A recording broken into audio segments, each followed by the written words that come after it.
You're listening to the We Are Libertarians podcast network. Find all of our shows at wearelibertarians.com. War with Iran is looming on the horizon. The empire is seemingly cracking and fractured as it continues to overextend itself. Politicians are condemning each other and arguing in public more than ever. Elon Musk is melting down on X again. But instead of picking a side or figuring out what more we have to do to make different political strategies work, some of us libertarians are just grilling. Literally. Today I'm joined by Chris Spangle to talk about the grill pill. You might have heard of the white pill, the black pill, the red pill, the blue pill, but maybe not the grill pill. A rising mindset that says maybe the best way to fight tyranny is to stop playing their game. Localism, sanity, and brisket. Make America grill again. That's what we're here to talk about tonight, live here in the Green Room.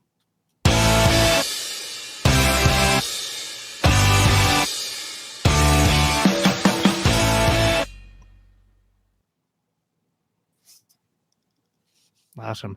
Welcome, everyone. I'm Jacob Winograd. I am the host of the Biblical Anarchy podcast here at the Libertarian Christian Institute, part of our Christians for Liberty network. And as I said, we are streaming to you live in our LCI Green Room. This is our live show that we do typically every Monday evening. For those of you who are new, please make sure that you are subscribe to the channel if you want to see more conversations like this, or if you want to hold off and make sure that you like the conversation, that's fine too. But if you do like it at any point, now or later in the stream, thumbs up always helps. Sharing it around on social media always helps. And if you're listening to the audio later, we really appreciate those 5-star reviews so that Apple and Spotify and etc. just promote us more in their algorithms. Tonight, I'm joined, as I said, by Chris Spangle, who hails from the We Are Libertarians podcast network. And Chris, although I've known you a while and we've interacted a lot online, I've never had you on my show. I think we tried a while back and just didn't get our schedules aligned. So this is your first time over here, at least talking to me. I think you've had a conversation with Carrie and Greg of Reformed Libertarians. But for those who are new to you or unfamiliar with you or know just a little bit, go ahead and give yourself just a little bit of a introduction, your background, your bio, and kind of things you talk about over on your little, or not so little, but my big tiny little show. You're very old, as we were talking before, you're very old and ancient libertarian. It really is. Network. Yeah, I think now that the Free Talk, I don't know if the Free Talk Live guys are still going or if they've been imprisoned or what, but that if they're not producing new episodes, that would make us, I think, the longest running libertarian podcast since March of 2012 over at the Chris Spangle Show. And boy, what a ride. I started podcasting back in 2007 when I worked at a talk radio show, and then went to work for the Libertarian Party of Indiana from 2008 to 12. Because as I was working at that talk radio station, I was politically homeless. And then Ron Paul was in the 2008 primaries. And then I was like, oh, that's what I am. I'm a libertarian. Got to know the local libertarians. They needed an executive director. So that was a lot of fun doing that from 2008 to 12. And during that time, started We Are Libertarians and have continued to do that show for a long time. Long time. I still do it almost weekly. But yeah, I mean, I would say that I'm definitely a libertarian, but I don't know that I care as much as I used to, which is what we're here talking about. And I can get into all that why, but I think if you listen to my show. Yeah, no, that makes sense. And I think I made a post in the anarcho-Christian Facebook group maybe a month or two ago and basically said that I'm about 99% of the way there to say that there is no political solution, quote unquote, that maybe there's still room for local stuff and that maybe that makes a difference on the margins, but just that I've been involved in the Libertarian Party in different capacities and active in it since 2018 and then really increasing my activity in 2020. With the Mises Caucus and all that, and we don't need to go back and rehash all that history because you can apologize if you want to. Go ahead, it's fine. But yeah, I think that at this point in this venture, I already knew from my time, and I'd been involved in politics before I was a libertarian. I was a Democrat. I was active in like the Occupy and Bernie bro kind of grassroots stuff. So I guess you can say I had my short flirtation with maybe Republicans will actually do what they'll say they'll do this past election cycle, only for me to get Charlie Browned again by Lucy pulling the football out at the last minute. And I'm not super proud of that, but at the time I thought it was worth the gamble, so to speak. But yeah, I'm like reassessing. I'm like, all right, nothing I've done politically works. If everything we did had some small role to play in getting Ross Ulbricht free, then hey, I'll at least say it wasn't a total waste. But man, all the hours and time and money and just energy, I'm just like, is that really the best place to put it? But this gets into, like I said in the intro, some people call this perspective that you don't think that there's a route to political change. They'll say, oh, you're just black pilled. You think you can't do anything. Why are people getting that wrong by your estimation, right? Why do you think it's black pill to say there's no political solution? Yeah, because I don't think there is one, but I don't think that means that we ought to lose hope. And let me give you a definition of the grill pill first, because I saw this, I don't know where, but I remember explaining how I felt years ago, and someone said, oh, you're grill pilled. And I never was into the pill thing, but I thought it was a funny thing, so I just adopted it, ironically. But Redditor describes it as, to take the grill pill is to disconnect emotionally from national politics, which is on rails, and to focus on things you can do to better yourself, your situation, your community, and real life with your own two hands. It's not about getting lost emotionally in the ups and downs of abstract, liminal national politics over which you have zero control. And I thought this was a perfect definition of my journey from a person who was really steeped in like millennial culture and we can change the world. And if we just get this social networking thing to work right, then we can liberate this, and crypto is going to save us all. And there's always this solution that something's going to come along and save us. But as a Christian, I became a Christian in 2002 from atheism. I converted at 18 after 9/11. And I would say that in my heart and mind, I became a Christian, but I didn't really submit my life to Jesus until 2018. And that had a profound effect on me in a lot of ways. And I would say that once you really focus in on your faith and you understand the gospel, then you understand that Jesus is the only hope for the earth, and that to have perfection in this life is impossible for humans to try and engineer anything like that. And what we're called to do is to either pull heaven down or pull hell up. And I think in so many instances in my political career and in my daily interactions online, I choose to pull hell up. And I really, after 2018, 2020 was a real like kind of wake up call through all of that election and COVID. And our We Are Libertarians Facebook page had 100,000 people. And man, if we were punching people in the face, we were getting millions of impressions. But I started to notice that I was just like sick. Like I wasn't physically ill, but I just felt awful all the time. I felt like this weight of stress all the time. I felt physically ill, like I had to check out for a couple of years to really recalibrate my emotions, because I had spent so long looking at politics and libertarianism as this ideology that could really save all of us. And if we just did this, if we just get this and do this, it becomes like a Tower of Babel. And I think we focus in the church so much, especially on the right, on sexual sin is the great sin of our day. And I don't think it's that. I think it's that political idolatry is the great sin of our generation now. And people aren't understanding that yet, because we think that we are going through these motions and spending a lot of money, a lot of time, a lot of family time, our health, our money. When I ran the Libertarian Party, I'd watch people ruin their marriages to get 3%. They drain their bank account. Like I got made fun of by a lot of Mises people when I replied to Rechtenwald back in the day. I'm getting fired for this, I'm doing this. And I just say, please don't.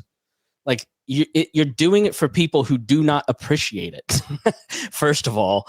And second of all, running for office is not worth ruining your life, your marriage, your health, your finances, any of it. It just got to a point where it just all added up in 2021, where it's I'm making an idol of this. I'm looking at politics as if it can bring perfection on earth. And that's not how any of this works. There is no political ideology that will make the world more peaceful. The gospel can do that, but libertarianism, conservatism, progressivism, communism, these things are inherently chaotic. Now, I am still a libertarian because I think that the not using force and violence against people is obviously the most peaceful way to organize a society. But is it worth ruining my peace, ruining my finances, ruining my audience's health, right? The people that listen to me, that have trust in me. I don't know. I don't want to be leading people astray. So I've gone a little quiet as I've done a lot of soul searching on what actually matters. And, you know, I think you really got to prioritize yourself in the spheres that you're called to serve in. You need to take care of your physical health, your mental health, your emotional health, your spiritual health, your financial health. Then you take care of your family, your immediate family, your spouse, your kids, your extended family. Make sure that you've got your job and career to fund all those things going well. Make sure you have good relationships and friendships. And then if all of those things in that order are aligned, then you can focus on your community, right? Then you get involved in local politics or get involved in a local church at an activism level or like in a nonprofit or build an institution. But we as Christians have to think about what we're creating. And so are you creating a redemptive institution that brings heaven down to earth? Or are you, forgive my language, can I say the S word? Oh, sure, it's fine. Are you shit posting for attention because that feels good? Right? Can't we do both, Chris? No, I'm just kidding. No, there really isn't. I don't think there's a middle way, right? Like I really tried for years to find that middle way, because as somebody who is working towards becoming a talk radio show host, who works in media, like I make all my money in media, I'd love to have that both, but I don't see a way to do that. You have to be an agent of peace in a world of chaos. And what's the best way to do that? And I don't know that political media, that political activism is always the best way to do that. Yeah. I like this one comment from Lord of the Ree, gotta clean your room, bucko. Yeah. I mean, yeah. If you're not building a strong foundation, then how do you build all those other pieces? We're called to service, but like when you look at the Libertarian Party and our involvement in the Libertarian Party, we were involved in two very different eras of the Libertarian Party. But when I had three, really, I built a family during the COVID era. I also started producing a podcast called Leaders and Legends, which interviewed all of the elites and decision makers of Indianapolis. Not one of them have ever heard of anything that I had ever done as head of the Libertarian Party. We were just so not in the conversation. And the third was getting involved in the Pat Down podcast, which exposed me to a lot of progressives, liberals, Black audiences, people that don't think like me, don't live like me, are more secular than me. And I don't know, being in touch with them really gave me a broader perspective. But yeah, that second piece of, man, I worked really hard and I literally ruined my first marriage over libertarianism. That's mentally ill.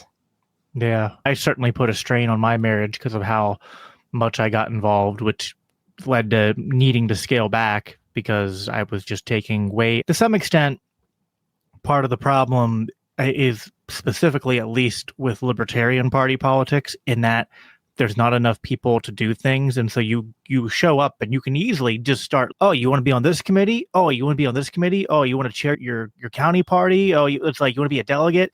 Like you can get in and quickly overextend yourself if you're the type of person who likes to be active and involved.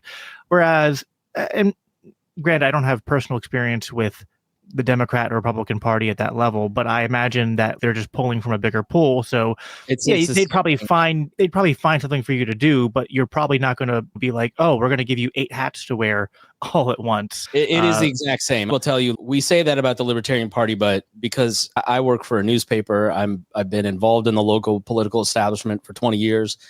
They are the same way, right? You get involved and you are competent. You get asked to do a lot of things. I think ultimately my message is that it's not bad to be involved. It's really good to be involved, actually. Like, as Christians, we're called to understand the news, understand current events, respond in love, understand our local communities, and find the ways that we can show Christian charity and love in those situations. But I think we have gone too far in the political space, in the libertarian space, and in a lot of other places, and we have replaced the good things in life and replaced God in many ways through political activism. We have to put it in its right place. It is last in those spheres. So Right. if you're really good at those earlier spheres, the personal and interpersonal, then branch out into the community. But your goal should just make sure that you're keeping track of what's important and not letting it emotionally affect you. And that's the key piece. Right. So it's like order amoris, but without the racism. Right. Yeah. I think look, like, you can't say, no, I'm sorry, wife, I can't love you because I haven't done my workout today. So I don't think you have to be strict with it, but I think you do have to recognize, I prefer Kuyper in almost all situations. Yes. Abraham Kuyper. Yep. And his concept of spheres. And I view Kuyper as the Christian model in so many ways because he had an effective personal life. He took care of what he needed to take care of close to home, but then he was able to branch out and create universities, create a political party. He became prime minister. He was an extremely effective person because of what he called his iron regime, which was his self-discipline. And I think he just engaged the world in the right way. He understood the need to stand for truth, but also to balance that with pluralism. That you need to be a bold witness for Christ without the oppression of other people because they disagree with you. And I think we in libertarian space have lost a lot of that too, which really is dismaying to me. Yeah. What do you think? Because one of the things, which is not exactly related to the grill pill, gray, black, whatever, but it's somewhat related, is I have struggled. So I said we weren't going to get into the Mises Caucus stuff, but this will be slightly entering in that territory. I will warn you. Here's my relation. Let me give you a warning up front, okay? Because in 2018, I was the first person to say introducing Trumpian politics to libertarian politics is a bad idea. And I'm just going to say I was right. But you go ahead, all right? I'm just going to put that out there. And I have a special dislike of Michael Heiss because of the way that he's treated me over the years. So take everything I say with a grain of salt because he treated me terribly. And I tried to reconcile with him and he just wouldn't. Go ahead. Like I said, I just want people to be aware of my biases. Sure. And yeah, we all have, listen, there is so much. I don't want to belittle it by calling it drama, but like there are so many people go, I can't get along with this person. I had this happen with that person. And I've just learned to be like, you know what? Not everyone's going to be friends. Some people make mistakes and they don't know how to rectify them and people go different ways. I'm friends with Heiss to this day. Doesn't mean I always agree with everything he's ever said, did, or done, or how he's always treated people. And same with Dave Smith, same with everyone in the Mises Caucus circles. Still have a lot of good relationships over there, but I did step away as a caucus organizer back in late 23, and then I made a post about it early 24 because I just started to have a difference of strategy with them. And by strategy, I don't even mean big picture political strategy, but just strategy in terms of relating to other people and libertarians and more of the intra-party stuff. Would you say like style over substance? Is that a good way to put it? Somewhat it's, and this is the heart of it. It's because I see this tension here and it comes from being a Christian first over a libertarian. So I agree with you that we have to hold fast to proclaiming the truth boldly while also affirming pluralism, right? Which is something Kuyper does really well. I have struggled to figure out how to map that on to any kind of like libertarian outreach and work, whether it's in the party or just in the movement broadly. Because on one hand, I want to affirm pluralism, but on the other hand, and this cuts both ways, I think you need a certain culture to, or put it this way, not all cultures are equally conducive to promoting liberty and libertarian virtues and ends. But that goes to both maybe the things you believe and what you celebrate culturally in terms of lifestyle and values, but it also matters for the how you treat people, right? So I think I was attracted to the Mises Caucus because on the social issues and on the sort of like the way that they approached the cultural side of things and the culture war, that was more like, yeah, this is what resonates with me, because I think liberty is important, but liberty has to be paired with personal responsibility and virtue, because I think sinful people create the government they deserve. You Because could say. if you don't do those things, you end up at force, which is how many of the people that we have known that were libertarians are post-libertarians that now have made the deal with political force to get what they want. They've given up on the idea that the non-aggression principle works. I agree with you. That's why I was originally critical and have remained critical of the project, because it was rooted in pride, is the way that I would put it. It said to people who had been libertarians for a long time, who had a lot of institutional knowledge, that you don't know what you're talking about. Sit down and shut up. It's our turn. And then went on to make every mistake that had been worked out 5 years before or 10 years before by those people. If you go and listen to my conversation with Dave Smith, I say basically that. You guys are making a mistake by doing this and this. Nah, I don't think you're right. Okay, you'll learn, because I did all those dumb things 5 years before you did. So I think that was the first turnoff for me. It was that you're approaching things in a way that say there's no value to institutional knowledge. I think I'm an institutionalist at heart, because I think humans are so prone to fall into cult-like behavior that you need institutions that can be a moderating force in society against cult of personalities. And I think as Christians, we are called to create, like God created, institutions that affirm his truths, that affirm his word, creating families, first and foremost, as an institution. Whatever that family looks like. Not every family can look like mine. That's okay. But secondly, are you creating schools? Are you creating educational institutions? Are you what are we creating? And is it redemptive instead of exploitative or just self-gratifying? Well, yeah, I think what you're getting at is that like culture is more. So I think often when we're talking about like the culture war, whether that's from the libertarian or Christian angle, we'll focus on the hot button issues, which I do think are important. We'll talk about marriage. We'll talk about abortion. We'll talk about schools. Let's be honest. We talk about what gets clicks. If we talked about what Jesus cared about, just taking care of homeless people, I did like the first episode on libertarian podcasting on helping the homeless in like 2017, because I searched. Nobody had ever done one.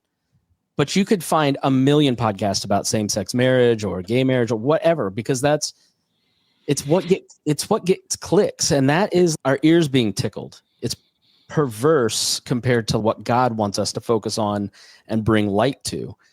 So yeah, I think so. The Mises thing, just back to it, like pride. Secondly, it was you were intentionally supposed to inflame. I became one of the early people that was on the receiving end of that, and we are libertarians. And it's because we're more moderate as a group. You were on Hodie's show a lot. We are not liberals. I'm a Ron Paul Republican still. I'm a Mitch Daniels Republican. I'm a Christian conservative person. I have not changed my beliefs since 2009. Like, I just haven't. I've become more libertarian and more conservative and Christian, if anything. But I just don't like, I just got tired of treating people poorly. And to be involved in the libertarian movement, you had to play that game more and more. Yes. And I think that's a function of political media as much as it's not the philosophy of libertarianism. And I don't know, maybe you're just feeling like that tug of like where I felt the Spirit saying to me, like, yeah, that's really cool that you got 1 million impressions on that post that made people really angry. Is that what I wanted you to do today?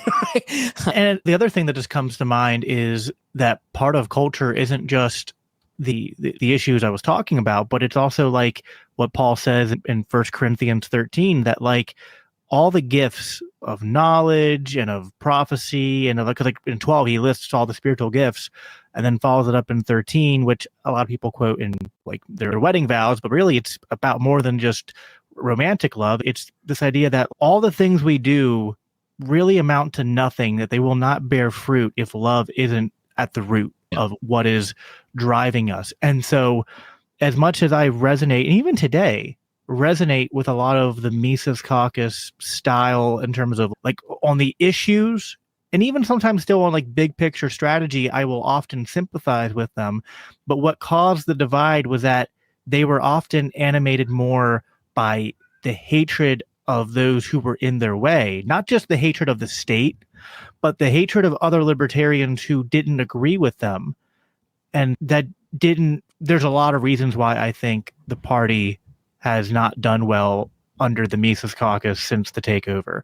But one of them at the root is that it was not, and you know what, like, I think there was, again, things are complicated and nuanced, right? Dave Smith said this at a Mises Caucus event in Pennsylvania in 2021. He was like, any political revolution that's not rooted in love is doomed to fail. And I agree, Dave was right. And that's what happened, because it wasn't rooted in love. Maybe there was an attempt to, maybe some of us tried it, but, and maybe this is a little bit of cope on my part, but I think part of it is the incentives of just politics in general, is that it's incredibly toxic and corrosive, and it doesn't absolve anyone of personal responsibility, but certainly it's like liquoring people up a little bit. Yeah, it's ultimate end goal. Like any policy position, for instance, that isn't rooted in the Imago Dei is ultimately going to fail, because that's why I look at immigration a lot differently than a lot of other libertarians now, and I always have, is because I look at immigrants as people. And I have not heard, like, going back to my talk radio days, when people call into the talk radio station, I'm like, you don't sound like you're talking about a human being. Like, you sound like you're dehumanizing them to a point that they become a caricature. And I think that's so much of what political media is now. We're dehumanizing opponents to a point that they become a caricature. And I do this all the time, which is why I say less, because I just know my tendency. I think it is so incredibly important to root our politics first and foremost in every person being created in the image of God. And then from there, figuring out the proper application of government violence. And ultimately, that's to protect their liberty and dignity. And libertarians often are forgetting the dignity part. And if you read libertarian thought before 2016, the dignity part was a lot of the times in there as much as the liberty part. And I think losing God's focus on dignity as much as liberty has moved the movement in a bad direction.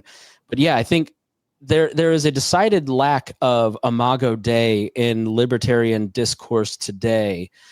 And I think it's lost its first love of the non-aggression principle and being rooted in love, and that we don't apply force to people. It's getting carried along with the current because it's unmoored from principles.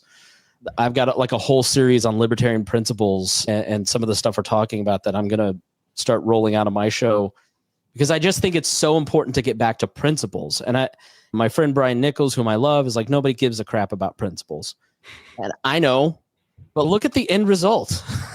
This is why I've been trying to do this a lot lately, because I've done a bunch of conversations on immigration and political strategy over the last 6 months, and I'm very, so like you brought up Brian Nichols, I'm in the middle of both of you, because on one hand, sure, no one cares about principles, but they should. And I'm not saying he doesn't care about principles. He's just saying, look, if you're trying to sell liberty, like starting with like esoteric ideas isn't always the right place to start. But it's not always the wrong either. Like, I think to some extent we can reach people by showing that we're very passionate about our first principles and these ideas. Maybe not everyone, but I also agree with Brian that if all you bring to the table is the ideas and you don't have any practicum to go with it, that I think that hurts you too. There has to be application. Right. There has. And so I often get frustrated because beyond just like the dumb LP infighting of the last 6 years, the infighting that persists in the movement it's often framed in like radicals versus prags. And I just don't know that we have to be divided in terms of warring against each other there. I think it's just like we should view it as a division of labor, that some of us focus on theory and some of us focus on application. It's like the free market of ideas. Everybody's Right. attracted to a different way of thinking. Like Brian's very interested in selling liberty. I don't have any interest in convincing you to be a libertarian. I talk about libertarianism because I'm talking about things I'm interested in and with people I'm interested in talking to. And if you want to like tune in, I think of it more like a journalist. He thinks of it more like a salesperson. And those are two, like, that's not right or wrong. Brian does a tremendous service to the libertarian movement in a lot of ways. And I do too. It's just we have two different versions. Somebody wakes up every day, Jacob, and thinks, I'm so excited to be a turnip farmer. I can't believe God lets me grow turnips. Oh, I can't wait to get to my office and do accounting. I would die. I would just die of boredom. I couldn't do either of those. And they can't podcast. They can't edit audio and video. So I don't know. We need to apply that same. That's like the getting away from liberal democratic capitalism as a foundational theory of organizing government and moving more towards, in some cases, theocracy, in some cases, theonomy, in some cases, monarchy. Like these, I think the American people are so steeped in liberal democratic capitalism and the myths of America and the truths of America that it's going to be very hard for people to look at like a Trump administration, which is largely, I heard the term patrimonialism, which is basically using the state to enrich your family and everything's regarded like about personal loyalty. That's not liberty. I have no interest in supporting a person who's trying to enrich themselves, who puts tariffs on cell phones and then magically starts a cell phone company. I'm sorry, like that's corruption. I'm not interested in that. I don't see that as a vehicle towards a better culture or a better, more efficient government, which is so often the argument that libertarians make for Trump. I don't get how you can have the root of the administration be so corrupt and so unchristian and then try to delude yourself that man can help get our culture and get our politics to a Christian destination or a libertarian destination. It's just as nonsensical to me as Kamala Harris doing the same. Like it's just not going to work. And so you have to step back and say, okay, what's the actual way that we can achieve this? Okay, what can I actually do? I'm not designed to care about every bomb dropping in every location on the earth. I think it is important to understand those things, to stay informed, but not to be emotionally manipulated by the news, because I have to stay focused on the 2-year-old that is desperately waiting for me to get home today in a good mood to play with them, and a wife that doesn't deserve to be screamed at because I spent all day on Twitter, right? I can't rob the people that God has put in my charge and in my care for the sake of pleasing some audience on some online. It's like an online continent, and people are really big on their online continent, but in the real world, they're very small. It just doesn't make any sense. And I came to this realization watching the movie Big Fish. Okay, so I was just going through this period where it was like I was getting worn out, like 2018, 2019. And I watched the movie Big Fish, and he's this like tells all these tall tales. It's a great movie. And I think it's Albert Finney is just like the storyteller, and his son, Ewan McGregor, is just, you're so full of crap. I can't take it. But he realizes at the end, as Albert Finney's being carried to the river, he's surrounded by the 100 people that were in the story, that were in his life, that these stories that he told connected him to these people and their humanity, and they connected to his humanity. And I stepped back and I went, oh, I'm called to serve the 100 people that are coming to my funeral. I need to serve my circle. That's my field of vision. That is my sphere of responsibility. And everything beyond that cannot emotionally affect me so much. And it's been like a process of like unwinding or political deconstruction, you might call it, or media deconstruction, not Christian deconstruction, something similar, but let's just take everything off the table and look at all the pieces and then reconstruct my political philosophy and my relationship to the news in a way that is honoring Christ, honoring myself, honoring my family, and serving those 100 people. And I think about serving my circle and that illustration all the time just to keep me in my frame of reference in a healthy way, because I can create great culture and I can create change by managing what God has given me. He knows my limitations. I often don't. I think I can do all these different things and run off in all these different directions, and then it all falls apart. And I'm like, oh, why? Because I was trying to do too much. I was over functioning. Yeah, I think that's like the key. If you want to create culture, if you want to create a better political sphere and situation, you've got to start from the fundamental building blocks of your life and work your way up, and start with the people that God has put in your life and put into contact with you. So I think a lot of that makes sense. And I think that no matter, definitely this is similar to which we referenced earlier, the clean your room, get your house in perfect order before you get out to set out to correct the world, like putting your own mask on first, starting small, working your way out. I do wonder, like, part of my hesitancy towards this whole grill pill idea, towards this idea of politics not working, is there are some things like war and even like maybe immigration to a lesser extent, where the human tragedy, like the element of human tragedy and human suffering, is at such a scale, and then also the extent to which Christians, at least in the nominal sense, are involved in perpetuating these things, that I have a hard time getting to a place where I could feel like I know you're not saying bury your head in the sand, but I have a hard time thinking about how I could get to a place where those would not be like passions of mine to be speaking about. And then so what I do on my show is a lot of focus on theory, but then also talking about global politics and U.S. foreign policy, Ron Paul stuff, and trying to do it from the Christian worldview. Because I think to some extent, part of, you mentioned Kuiper. I know you are from the Reformed perspective, and I often think, as the Reformed tradition, I think expresses this most clearly, but I do think this is just the historic Orthodox position too, that we as the church are the continuation of the essentially covenant Israel in the Old Testament. Started with the covenant God made with Abraham. And so this is what it says in Galatians, that we're inheritors of the promises of Abraham, united with Christ, who is the true offspring of Abraham and the true Israel.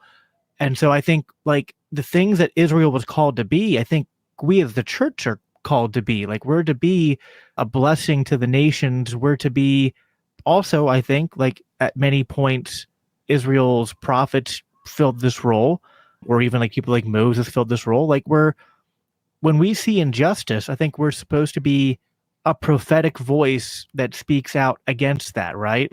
And Jesus said in the passage of the sheep and the goats, and I always forget the chapter number, I know it's in Matthew, that like that which you do to the least of these, you've done unto me. And yeah, of course, that matters perhaps in a primary sense for those immediately in your vicinity, but it also feels like that has to matter for like the Palestinians living in rubble right now, and then it's especially grieving to me because it's like, how much of that is propped up by other Christians who feel like we have this undying loyalty to Israel because of what I would call flawed eschatology and a flawed view of the covenantal ordering of what Scripture teaches. And so all that compels me to be like, yeah, I can't let that drive me to a point where now I become a bad father, a bad husband, a bad worker. My life falls apart because I'm so focused on these things. I'm not even going to be effective at solving those things anyway. But I guess that's part of, for me, it's, again, listen, I was just grilling with people from my church a couple of days ago and hanging out with them. But in the back of my mind, I just think like, also, man, we're really close to a war in Iran that's going to make Iraq in 2005 look like, or 2003 through 2005 to look like nothing. if the worst case scenario happens. I-24 was reporting today that Trump is considering getting involved. And yeah, to your point, I think it all comes down. Os Guinness's book, The Call, is a great book. I used to think of calling as, if only God would reveal his will to me and give me the opportunity, put me in the place where my final destination, blah, blah, blah, blah, blah. That's not really what calling means. I have a different understanding after reading that book. You're called to share, help perpetuate the kingdom in the places you are put. And I think in your case and my case, we're given these platforms to talk about these things, to share opinions. I have a harder time sharing my opinion on things because I'm like, who am I? But God has given me people that listen to me and take me seriously and want to hear what I have to say. And you heard what I had and invited me on. I don't understand, but here I am. And I think there are times and places where we are called by God to stand up for what is right. I was reading in 2 Kings about Josiah smashing the idols, and he becomes king, and he just starts going ham on Asher poles and Baal, just absolute. But then his son takes over, and his son just rebuilds all of it.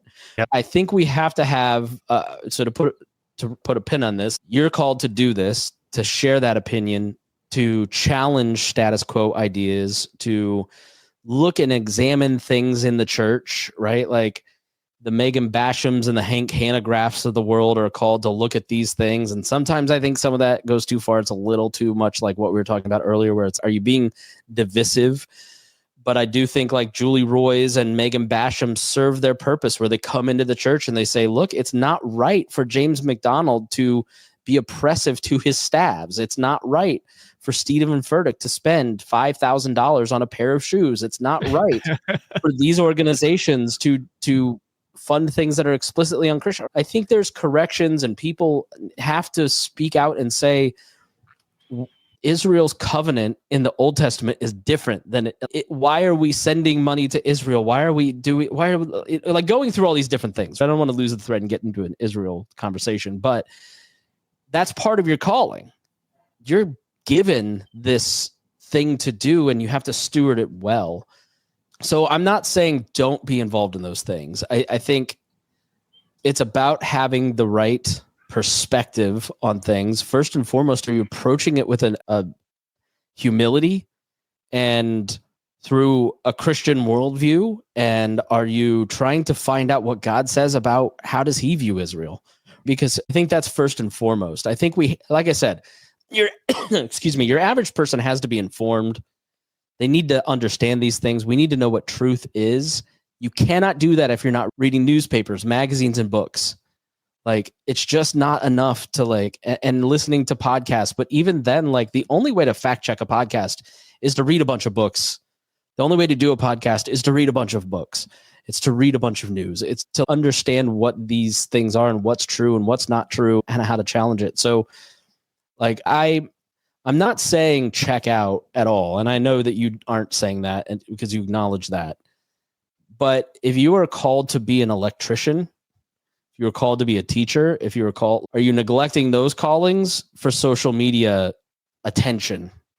Because you feel like I'm part of this movement online that is fighting the man. Yeah, there's real change that can happen from like social media pressure, but it's not that much change. It's not nearly as great as the change that you can make. And that if you were concerned with war or immigration, finding a human being in your area that you can, like an Afghan translator that has served the United States and fought the Taliban, and can you go do something for them? Or can you find a refugee here? Or how are you creating some peaceful means in your local community at a personal level?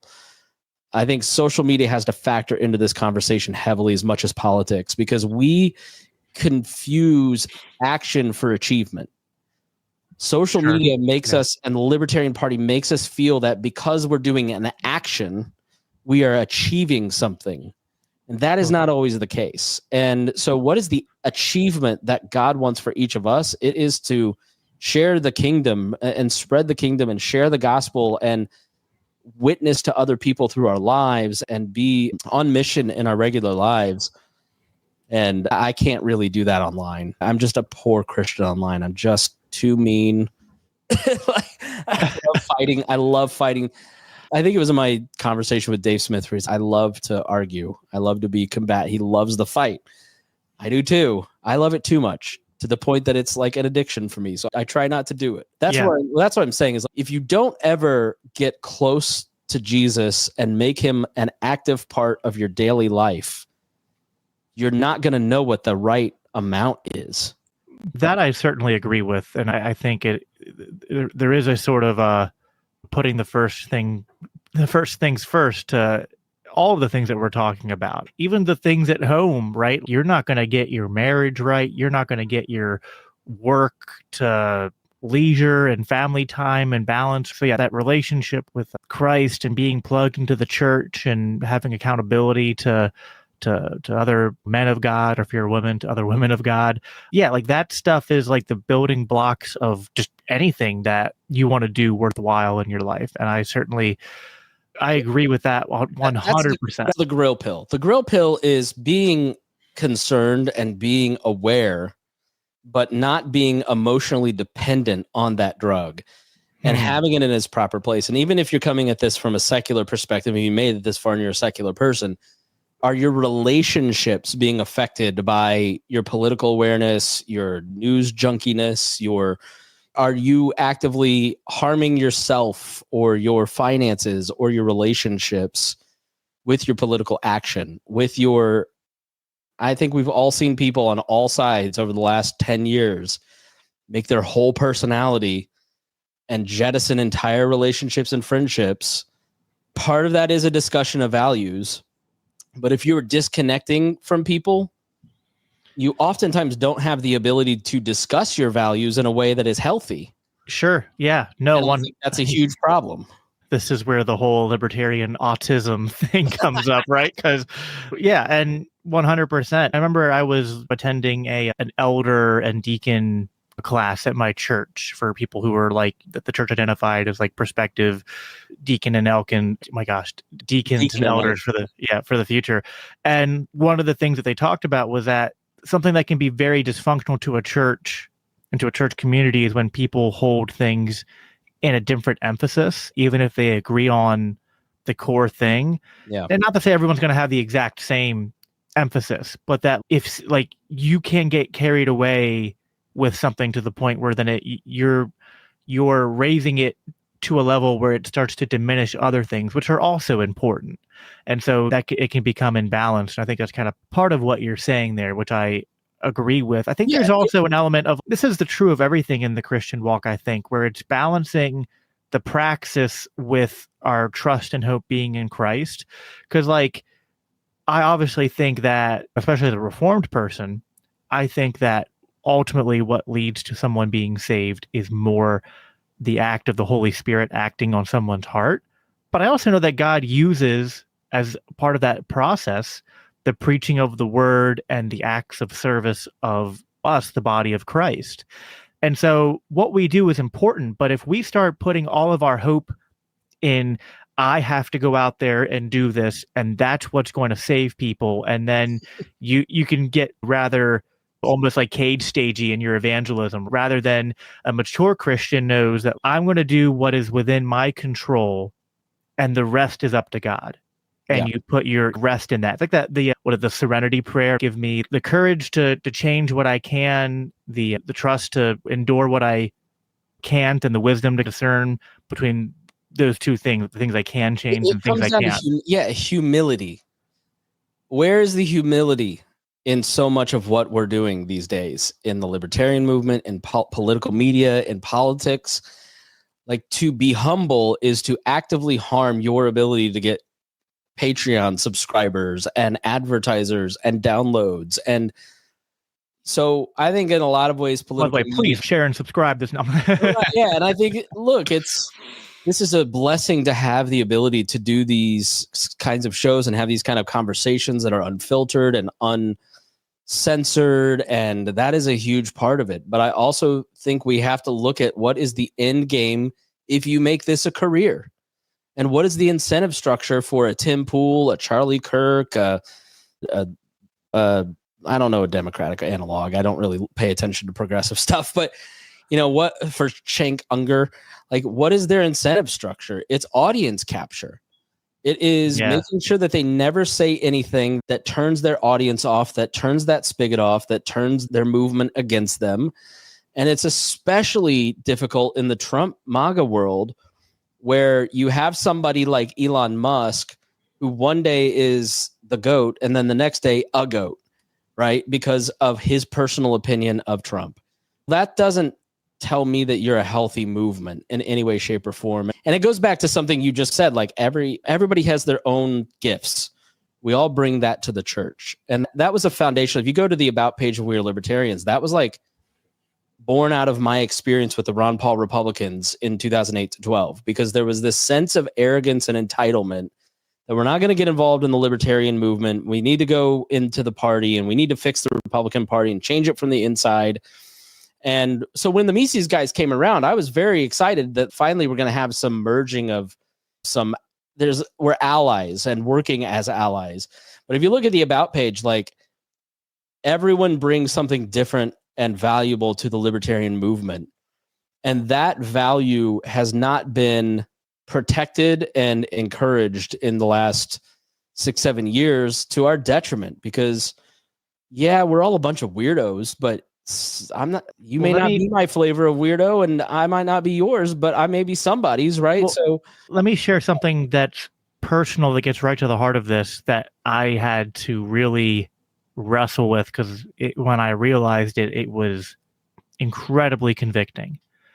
I realized that a lot of my participation, just both by just being part of it, and also just the way in which I let this is difficult to parse out. I want to say it very precisely.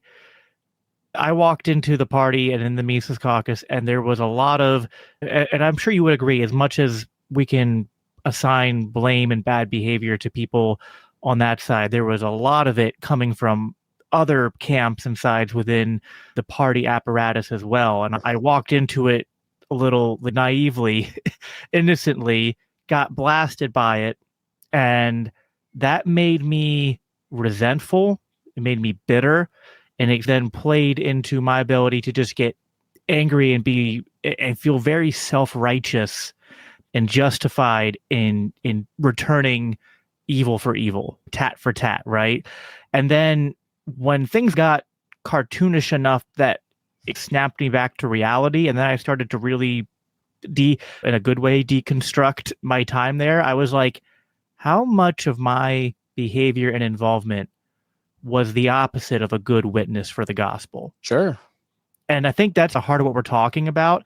The minute when our involvement in worldly things compromises our ability to be good, and none of us are perfect, we all fall short, but there's a difference between someone who is humble, recognizes their faults more in the moment, and is working towards trying to be sanctified and thinking first of the kingdom, right? Seek first the kingdom of God, and someone who is seeking first things of the world.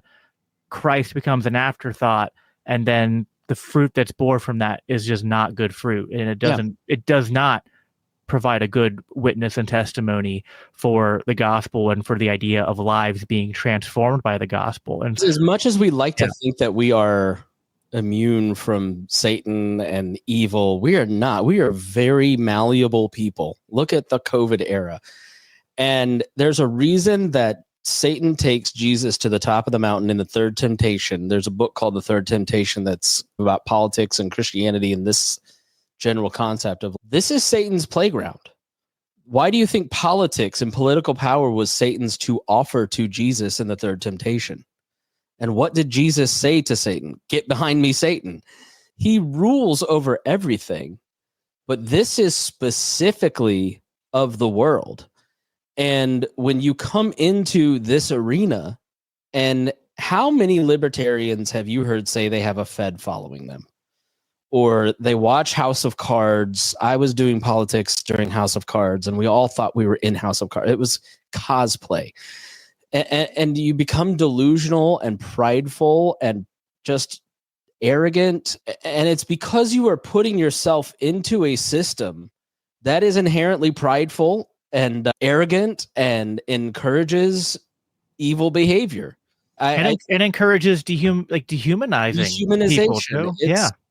It's corrosive to the individual. It's corrosive to society. And it doesn't matter if it's communism, monarchism, capitalism, liberalism, whatever. Libertarianism would have its own problems. It is the arena of the world. And so if we are hoping that you're going to find salvation, or that you personally are going to be the savior because you got elected to a state rep house as a libertarian, or you're a city councilor in Wichita, or like, I've been very fortunate in my career. So like my professional life has been in local media, and it has been at nationally syndicated comedy shows. It's been with a lot of different famous people in a lot of different verticals, from racing to comedy to politics to business to whatever. And you take like the most famous race car driver who has their butt kissed at the Indianapolis Motor Speedway, and you take them to like and put them in the system of the legislature, nobody cares. And you take the most famous legislator and you put them in the comedy world, nobody cares. Like, we create these little worlds that make us feel significant, our own little Tower of Babels, and then it crumbles because it's not of the kingdom. It is something of the world, and it is our own little houses that we construct for our own little temples for our own glorification. That's never going to last. And even if we get it right, like Josiah, our next generation is going to mess that up. It's like let's have the Constitutional Convention people. I'm like, have you looked around? More people like Barack Obama and socialism than what we have to offer. Even the Republicans don't like what we have to offer now.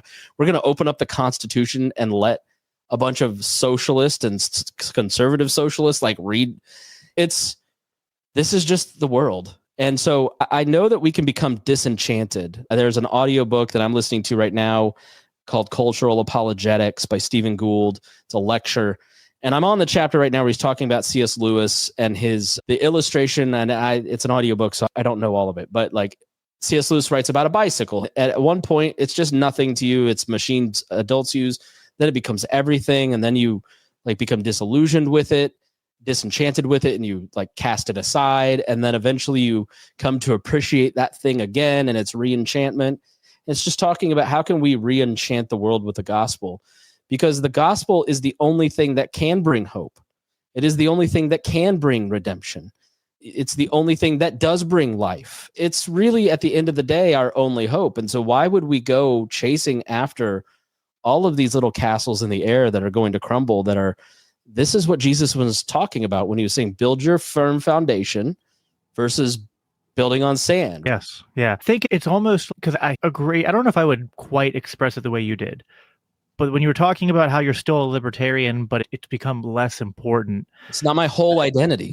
And so I think that libertarianism to me is not, and sometimes you'll say, oh, I'm a libertarian or I'm an ANCAP or whatever. But it's really, it's just a shorthand way to be like, this is my political philosophy. Right. It really isn't my identity. And to me, libertarianism is a tool insofar as that I think that the way we put it here at LCI, that libertarianism is the most consistent expression of Christian political thought.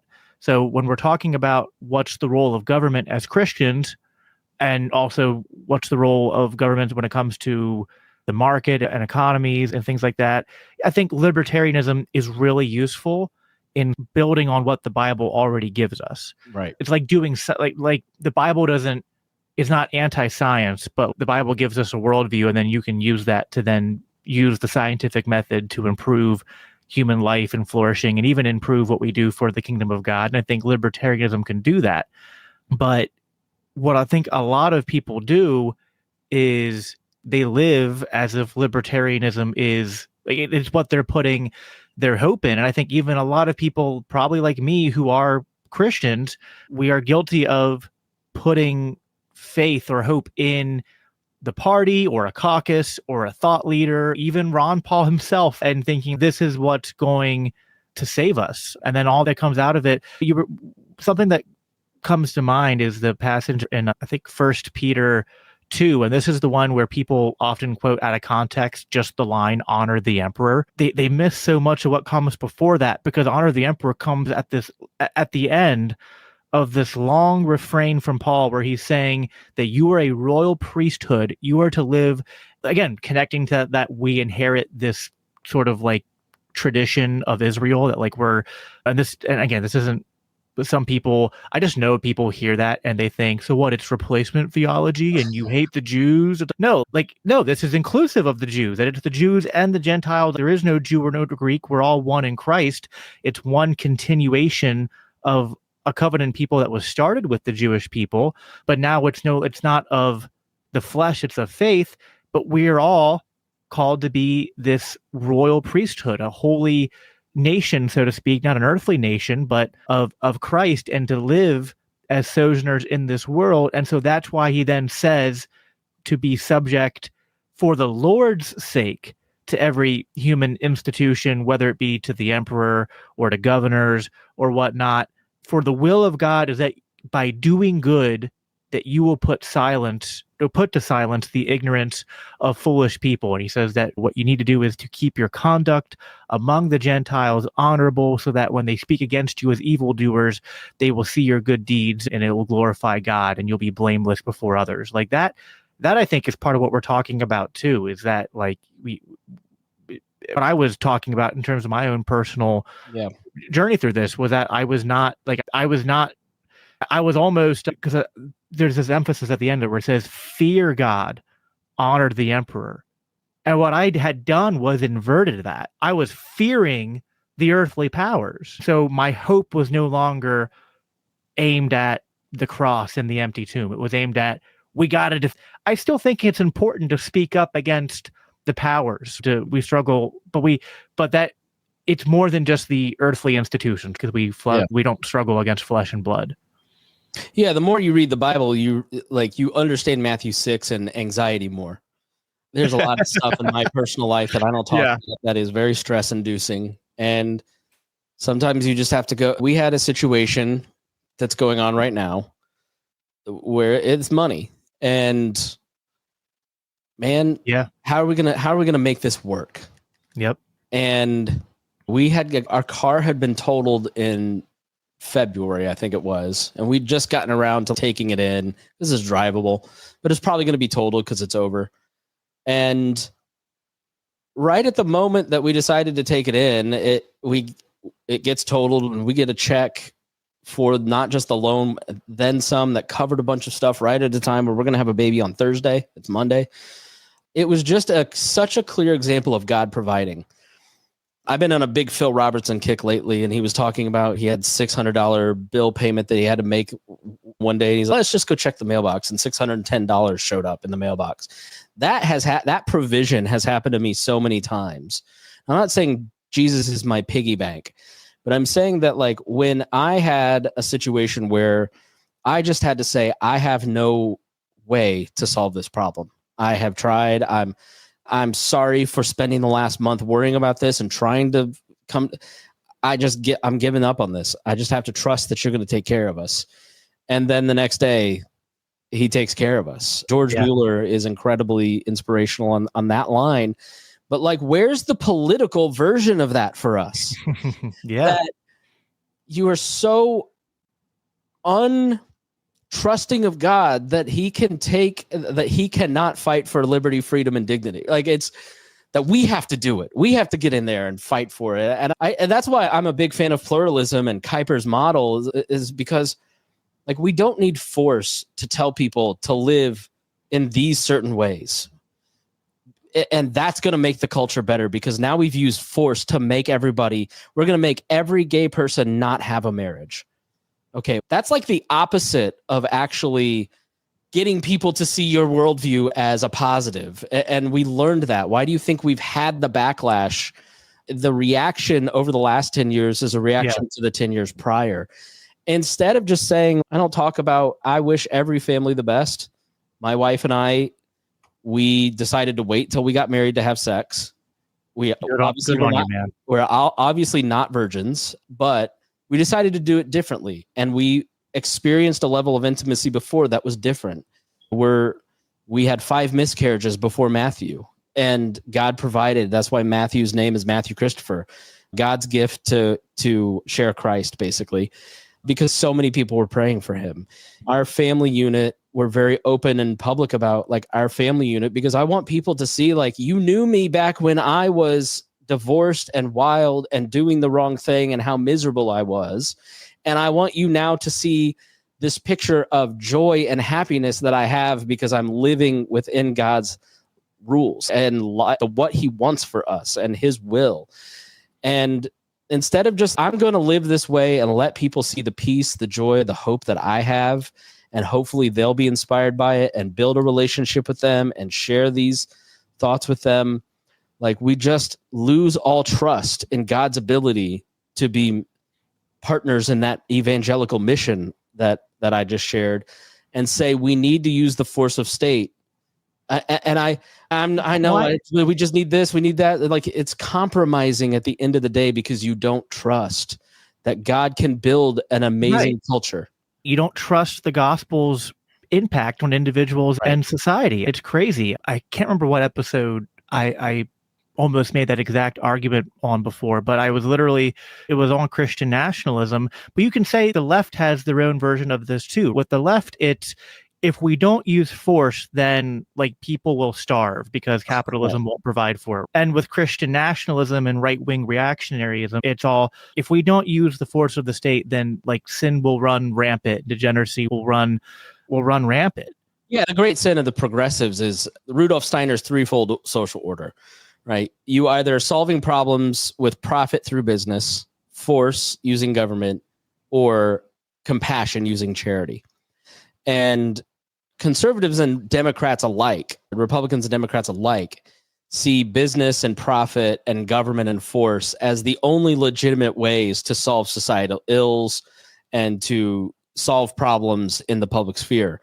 Compassion is far more powerful because it is humans, millions of humans, making a decision to solve that problem in cooperation, harmoniously and peacefully with their fellow citizens, to end hunger, to end war, to end all these different, right? And so to me, fundamental lack of trust in charity that I think has eroded the church and its charitableness. And if you got rid of the tax exemption, it'd be the greatest single tax increase on the poor in this country, because as 1% every year less giving by Christians has taken place over the last 20, 30 years, the nonprofit sector that actually does all the work to actually solve all the problems in the marginalized communities, not the government. They're just giving block grants to those folks now. We're seeing that with Doge and like some of the fallout from that.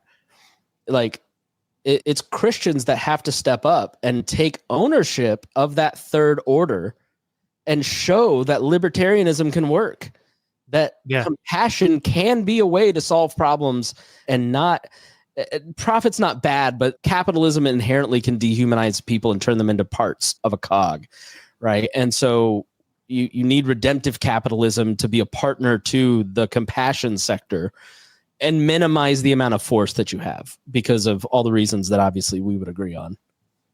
Yeah, absolutely. I think that there's not enough trust in the power of the gospel, and there is just not enough like knowledge of both biblical and just world history to just kind of like in church history. What put Christianity on the map was the opposite of force, right? Christianity quickly took over the Roman Empire through its radical, almost pacifistic commitment to not using force and overcoming all sorts of divides between culture and lifestyle and whatnot. And not to say that there weren't like bumps along. The apostles had to do a lot of correction and a lot of guidance. You're being racist. Whatnot. It's okay. We can say it. And Paul, you're being a racist, dude. Stop. Yeah. But there's something, I almost think like the problem is right-wingers. This is a bit of a tangent, but I think right-wingers tend to define degeneracy very narrowly to just be about like sexual sin. Sure. And I'm like, to me, all sin is degeneracy. We're fighting the last generation's battles because that's where the money was put: abortion and gay marriage. So the means of communication, like we see the means of communication that were grooved out during COVID have an impact now. It's the same thing in the Christian world. Yeah. So it's the Israel argument. I was listening to Janet Parshall on Moody Radio the other day, and she was just like losing it, how awesome it was that Israel was attacking Iran. And I'm like, and she's just so bought into the Mike Pence view of how foreign policy ought to work that she can't see anything. The dispensational view of the end times is so deep in her mind that there's no other consideration. I'm sorry, I'm tangenting now. No, it's related to all this, because I think there's a tendency for people to, because so far at this point in the venture, I'm willing to basically say that I think the grill pill is the correct path as we've unpacked it and discussed it. You can have it all. You just can't have it all at once and 100% maximalism, right? Like you have to be balanced in life. Yeah. I think in some ways I'm not a Buddhist, but I think in some ways, like some of the Buddhist philosophy can really help Christians understand how to be better Christian. I started out as a Buddhist, and then that's how I converted to Christianity. No, that's interesting. I was an atheist. I hated church. I was a Methodist. And like, I was like 6 years old and they had the sticker chart and they kept putting the stickers and saying like, why aren't you coming to church? I'm like, because my parents only bring me every other few weeks. I'm 6, leave me alone. So I just decided Christians were all mean and horrible. And then became an atheist. That was the Dawkins era in the 90s. And my family dissolving, basically my nuclear and extended family dissolving. Then 9/11, getting dumped by my high school sweetheart, it all just collapsed in on me. And so I was self-soothing with a lot of self-help, but Buddhism came into a lot of that at 11th grade and got real into Buddhism. And there's so much about meditation and outlook and like the function of Buddhism that Christians, I think, can adopt in certain ways that can be very like, you learn to meditate, you're going to pray really well. So it's little things like that. But again, tangential. Yeah. No, that's cool. That maybe that'll be next time we have you on. We can talk about that. I think often this is probably more an evangelical problem than, I don't know if Catholic. I think Catholics acknowledge this already, that I don't think there's more than one path to salvation. I think that's through Christ, but not everyone's going to have this very linear, picture perfect. They were just like there are all sorts of unorthodox ways in which we come to Christ. And some of that is through things like, so I know people who've come to Christ through psychedelics. Yeah. I wouldn't say that's the new church ministry I'm proposing, is we go out and get everyone on but that is a non-normative way that some people come to Christ. And I think other religions, sometimes like they're not the truth, but because they're engaging in the realm of the spiritual, like they will glimpse onto certain elements of, have a distorted but still like a slightly impartial grasp of some of the truth. And that can like I've seen this happen, not with the way you put it with Buddhists, but I've seen Muslims come to Christ because despite the fact that Islam is overall like a false religion, there are things in Islam that get like they point enough to the truth that the people who are like really devout will pull on those threads. Yeah. And then that is what leads them to Christ. So anyway, I think that's we all come to Jesus in a state of sin. Jesus has to reach out to every individual. There's very few people like my wife who are just Christian from the time they're like born. I had to fight for it. And in some ways I am jealous of her, but in other ways I'm very thankful for my testimony and the way that I came to Christ. But so many of us, and I think this is like, to put a bow on all of it, it's just important to remember that if you are a Christian, your job is to make disciples. And it's very difficult to do if you are engaging in political discourse and action in the way that the world does that. Yeah. And it is very hard to witness effectively to the state, to other people, and in the way that political media incentives and social media incentives are set up right now. And so you really have to come back to your calling. And that is, you are called to cultivate and create and build the kingdom and pull heaven down and be a bearer of peace. in society, you're not called to have self-glorification and these political gains that are going to get you a lot of followers and maybe get you elected to an office. Like, if you are called to that, then, and that is what God has asked you to do, then that's one thing. But I think in so many ways, over so much of the course of my 20 years in politics, I was self-soothing, self-gratifying. It was self-masturbatory in a lot of ways. Like, it's self-pleasure. It is idolatry. It is distraction, because I was operating in a worldly system, because I saw that worldly system as salvific. And that is not what we're called to do. And we are called to share the love of Christ by bearing each other's burdens, by sitting with a friend who needs help, who, if you are going to... Now, look, I have so many great friends from... I think the single greatest thing about the Libertarian Party and the Libertarian movement is the friendships I made. I think it is an awesome social club, like most political... And this is really why so many people are drawn to it. So many people in the Libertarian movement, like I do, that don't have great lives. And they are looking at this as a way to find community. And I think that's great. I'm a big fan of podcasting as a way to build community. I'm in a podcast studio that I operate here in Indianapolis, and I rent it out to other podcasters because I want them to do podcasting in person and build the kind of community that I built with We Are Libertarians. I met my wife through it. We had 4 marriages come from it. You can build these great friendships by building community around podcasting or knitting or a book club or politics, right? But what are you ultimately building that community for?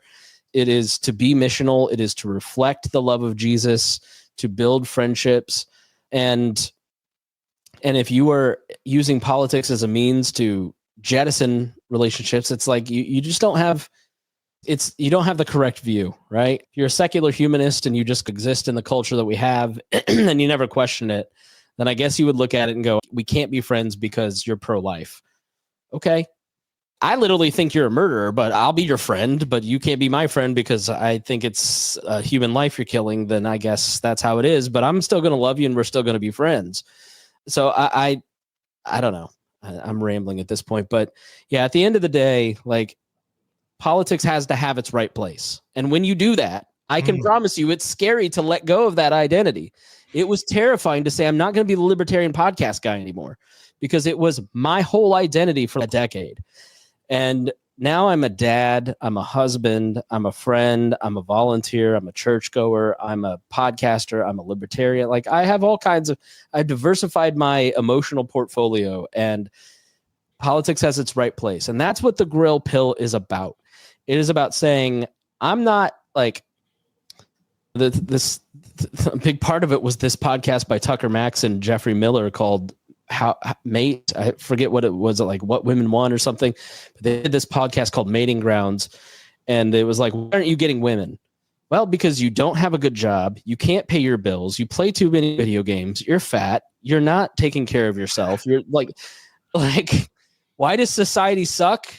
Because you're not taking care of yourself physically. You're not reading books. You're not engaging in your community to where you know the needs of your community are so that you can help solve those problems, right? Like, we have to take personal responsibility and stop blaming the libs. It's not the libs and the cons and Trump and everybody else's fault. It's our fault. We can get better and we can do it. We can do this, everybody. Yeah. At the end of the day, it's all just different flavors of socialism, right? Some people want to socialize the economy and some people want to socialize virtue. But at the end of the day, if there's a libertarian insight Christians could really get away from, or really come away with, it's that central planning and socialism doesn't work in any of those venues. Chris, that was wonderful. I think I don't have much to add to that. I thought you closed us out really well. And I really appreciate you. So when you have podcasters on your show, you don't have to do anything, Jacob. You just let them roll. Exactly. Where can people find your old and small, but not too small podcast to listen to you ramble some more? We're still a few hundred listeners an episode. Yeah, we're still plugging along over at the Chris Spangle Show. You can look up Chris Spangle. We also have Liberty Explained, A History of Modern Politics, Boss Hog of Liberty. You can listen to Jacob on old episodes of Enemy of My Enemy. Yeah, please don't. Please. Okay, some of them were okay, but oh man, talk about if you want to hear me at the times of life that I was referencing, for comparison's sake. Yes, absolutely. You But can go to chris-spangle.com, find all my projects. But yeah, we're going to be starting a series on principles of liberty, and I've got a bunch mapped out, and we'll get into some of the stuff I've talked about today, a little more systematized over time. So check it out. I'd love for you to come over. And if you got questions, you're more than welcome to DM me. I'm happy to talk with you if you feel like you need somebody to talk to. Just find me, Chris Spangle, on any social media platform. I'm unfortunately too available and there too often. You have become all things to all people. And nothing to myself. Yeah. Oh, gosh. Thus is the grill pill, is recapturing what is important in your life. I'm actually going to say the grill pill is just it's sphere sovereignty, but for the individual, right? It's exactly right. It's sphere sovereignty is the proper ordering of society, and the grill pill is the proper ordering of yourself. So 100%. Well, awesome. Thanks, Chris. Thanks, everybody, for listening and all your comments. Sorry I didn't get a chance to give to. I'll try to put as many up as I could. But the one I forgot to highlight, which I'll just say here, yes, we are back on Rumble. Some of you really like Rumble. I despise it. I despise how hard it is as a podcaster to stream to Rumble because it's just not easy and I can't do one click. But as a good capitalist, enough of you bugged me enough and I'm giving you what you want. So for those of you that would rather watch... You've got back watching The Lord of the Ree. Yeah. But yeah, we are on Rumble for those of you who prefer to watch on there. I forgot to say that earlier. But yeah, that's all we have for you guys today. I'll be back here, of course, next Monday with another stream. Make sure you're subscribed. Give this video a thumbs up wherever you're watching. 5-star reviews, again, always help. You can check out more about what we do at libertarianchristians.com. And yeah, as I always conclude by saying, live at peace and live for Christ. Take care.